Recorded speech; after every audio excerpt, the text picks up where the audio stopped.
నమస్కారాలు. ఈరోజు మన భూమ మన ధీమా కార్యక్రమము రెండో రోజు పుణ్యక్షేత్రమైన మన అహోబిలం ప్రాంతానికి రావడం జరిగింది. ఈ ప్రాంతంలో ఉన్న కొంతమంది ప్రజలని కార్యకర్తలని అదేవిధంగా ఎక్కడైతే కొన్ని సమస్యలు ఉన్నాయో అవన్నీ కూడా తెలుసుకోవడానికి ఇక్కడికి రావడం జరిగింది. అహోబిలం పుణ్యక్షేత్రం అనగానే మన అందరికీ గుర్తొచ్చేది నరసింహస్వామి. అహోబిలం నరసింహస్వామి గురించి ప్రపంచంలో అందరికీ తెలుగు వాళ్ళందరికీ తెలిసిందే. కానీ ఈరోజు ఈ అహోబిలం ప్రాంతంలో ఎక్కడైతే ఈ దేవాలయాన్ని నమ్ముకొని ఇక్కడే నివసిస్తున్న ప్రజలు పడే ఇబ్బందులు కష్టాలు మొదటి నుంచి కూడా మేము కళ్ళారా గతంలో కూడా చూసినాము. అధికారంలోకి రాగానే మరి ఈ ప్రాంతంలో ఎక్కడైతే సీసీ రోడ్లు కావచ్చు, లేకపోతే కాలువలు కావచ్చు, లేకపోతే హౌసింగ్ కావచ్చు, లైటింగ్ కావచ్చు, ఎన్నో సమస్యలు గత కొన్ని సంవత్సరాల నుంచి ఎవరు పట్టించుకునే సమస్యలన్నీ కూడా మేము అధికారంలోకి వచ్చిన తర్వాత కూడా రోడ్లు సీసీ రోడ్లకి పెద్ద ఎత్తున నిధులు కేటాయించి అహోబిలం దొరకటాల్లో అభివృద్ధి కార్యక్రమాలు చేయడం జరిగింది. తప్పకుండా వచ్చే రోజుల్లో కూడా ఈ కార్యక్రమాల ద్వారా ప్రజలందరూ కూడా మేలు చేసేటట్టుగా కూడా ఈ అహోబిలం నరసింహస్వామిని నమ్ముకొని ఇక్కడ ఉంటున్న వాళ్ళందరూ కూడా న్యాయం జరిగేటట్టుగా కూడా పార్టీలకు అతీతంగా కులాలకి మతాలకు అతీతంగా ఈ ప్రాంతంలో అభివృద్ధి జరుగుతుందని చెప్పి సందర్భంగా తెలియజేసుకుంటున్నాం. కేంద్ర ప్రభుత్వము ఇచ్చిన 25 కోట్ల రూపాయలతో మరి ఈ ప్రాంతంలో అహోబిలంలో కూడా 25 కోట్ల రూపాయలతో వర్కులు కూడా మొదలు పెట్టడం జరిగింది. మరి ఇప్పుడు కూర్చున్న ఈ కాటేజ్ కూడా ఫండ్స్ వచ్చిన వెంటనే తొందరగా ఏర్పాటు చేసి పూర్తి చేయడం జరిగింది. మ్యూజియం ఒకటి 2 వీక్స్లో అది కూడా కంప్లీట్ అవ్వడం జరుగుతుంది. ఏదైతే మీరు అహోబిలంకి ఎంటర్ అయిన వెంటనే బ్రహ్మాండమైన లైటింగ్స్ పెట్టించి ఎంట్రన్స్ దగ్గర చాలా గ్రాండ్గా పెట్టడం జరిగింది. టూరిజం కింద ఫండ్స్ తీసుకొచ్చి రాష్ట్ర ప్రభుత్వము కేంద్ర ప్రభుత్వం నుంచి నిధులు కేటాయించుకొని అహోబిలం ప్రాంతంలో టూరిజం బ్రహ్మాండంగా డెవలప్ చేసేదానికి కూడా అన్ని విధాలుగా కూడా మేము సిద్ధం చేశామని చెప్పి ఈ సందర్భంగా ప్రజలందరికీ అదేవిధంగా భక్తులకు కూడా తెలియజేసుకుంటున్నాం. మనం చూసాం గతంలో కూడా స్వచ్ఛ అహోబిలం అని చెప్పి ఒక కార్యక్రమం పెట్టి దాదాపుగా 200 మంది వాలంటీర్స్ తోటి మరి ఏ విధంగా మనము ఆ కోడేని శుభ్రం చేశామనేది రాష్ట్రంలో అందరూ కూడా చూసి అప్రిషియేట్ చేయడం జరిగింది.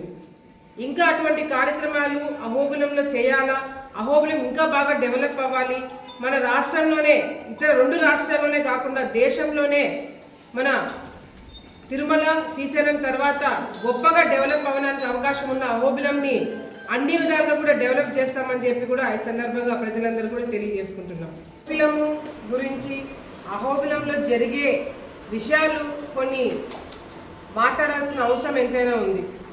ఎందుకంటే అహోబిలం పుణ్యక్షేత్రము నరసింహస్వామి గుడి అనగానే అందరికీ గుర్తొచ్చేది ఇక్కడ మంచి జరిగినా చెడు జరిగినా ఏం జరిగినా కూడా ఇది ఇక్కడున్న ఎమ్మెల్యే స్థానికంగా ఉన్న ఎమ్మెల్యే మేము కావచ్చు, లేకపోతే ప్రభుత్వం కావచ్చు, వీళ్ళే కారణం అని చెప్పి చాలా మంది అనుకుంటారు.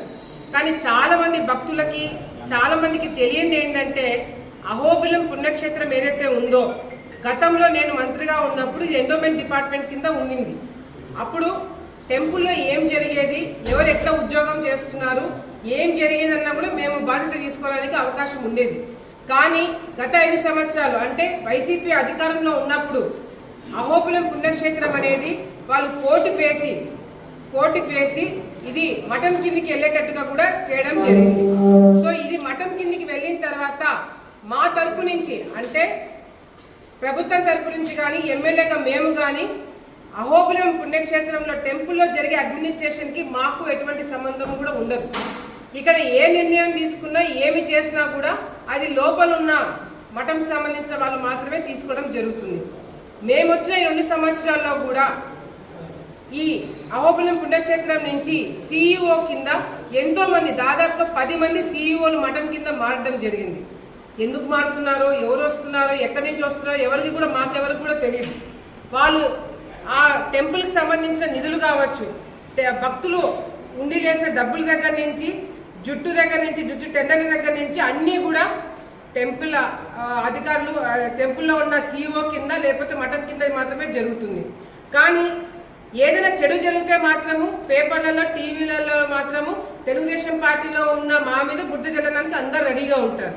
కానీ చాలా మందికి తెలియదు ఏంటంటే దీంట్లో అంటే అహోబిలంలో జరిగే ఈ మఠం కింద ఉండే జరిగే నిర్ణయాలు తీసుకున్న వాళ్ళు ఎవరు కూడా మాకు సంబంధించిన వాళ్ళు కాదు, అంతా మఠంకి సంబంధించిన వాళ్ళే.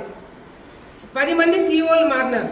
గతంలో ఎన్నో సంవత్సరాల నుంచి మా తండ్రి తల్లి దగ్గర నుంచి కూడా ఎన్నో సంవత్సరాల నుంచి మఠంకి కానీ మాకు కానీ మా కుటుంబం కావచ్చు లేకపోతే గంగుల కుటుంబం కావచ్చు రెండు వైపులా బ్యాలెన్స్ చేసుకుంటూ రాజకీయంగా బ్యాలెన్స్ చేసుకుంటూ అదేవిధంగా భక్తులకి ఎక్కడ ఇబ్బంది కలగకుండా ఎప్పుడు కూడా అడ్మినిస్ట్రేషన్ జరిగేది.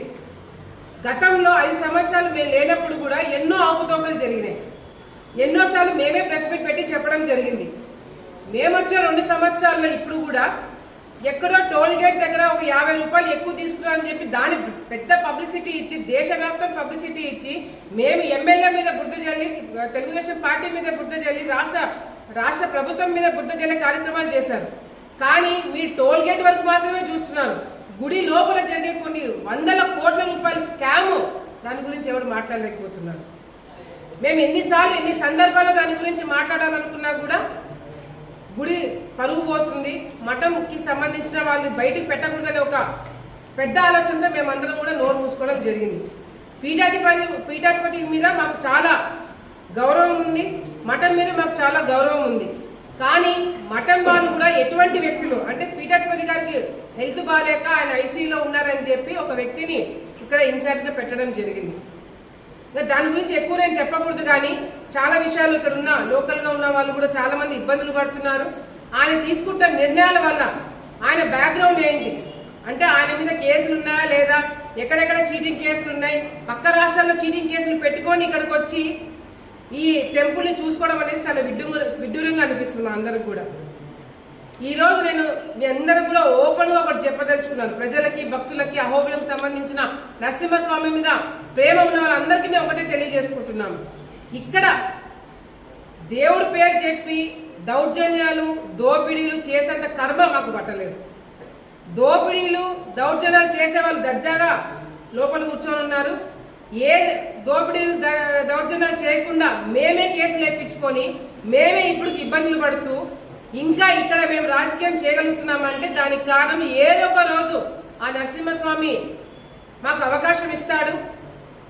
ఏదో ఒక రోజు నరసింహస్వామి వాళ్ళు ఎవరైతే దౌర్జన్యాలు దోపిడీలు చేస్తున్నారో వాళ్ళని శిక్షిస్తారో ఒక నమ్మకంతో ఇంకా ఇక్కడ మా వాళ్ళు రాజకీయాలు చేస్తున్నారు. ఈ అహోబిలం టెంపుల్లోనే లోకల్గా ఉండే వాళ్ళు అంటే నరసింహస్వామిని ఆయన మీద ఆధారపడి ఉన్న భక్తులు కావచ్చు, ఇక్కడ ఉన్న లోకల్ ఎన్నో దశాబ్దాల నుంచి ఉన్న ఇక్కడ ఉన్న వాళ్ళకి ఉద్యోగాలు ఇక్కడ ఇవ్వరంట. ఎక్కడో పక్క రాష్ట్రాల్లో పక్క ఊర్లలో ఉన్న వాళ్ళకి ఉద్యోగాలు తీసుకొచ్చి ఇక్కడ పెడుతున్నారు. మామూలుగా తిరుమలలో కూడా చూస్తున్నాం. టీటీడీ కూడా తిరుమలలో ఉన్న వాళ్ళకి ఫస్ట్ ప్రయారిటీ ఇస్తారు, తర్వాత చుట్టుపక్కల వాళ్ళకి ప్రయారిటీ ఇస్తారు.